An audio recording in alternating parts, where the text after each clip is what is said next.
Viral, pria bersarung hancurkan sesajen di Gunung Semeru. Ia sebut ini yang buat murka.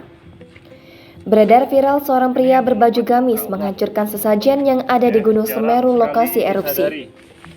Video yang merekam seorang pria membuang dan menendang sesajen makanan di lokasi erupsi Gunung Semeru, Lumajang, Jawa Timur viral di media sosial. Makanan yang dibuang itu diduga berasal dari tradisi ruatan warga Sumbersari Lumajang.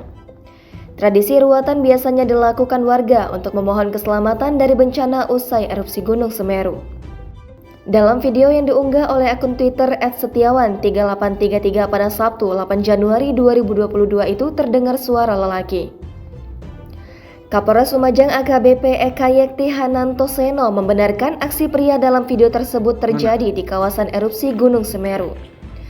Saat ini pihaknya masih memburu pria dalam rekaman video yang menendang sesajen tradisi ruatan tersebut. Disadari bahwa inilah yang justru mengundang murka Allah hingga Allah menurunkan azabnya. Allahu Akbar. Allahu Akbar. Allahu Akbar. Allah.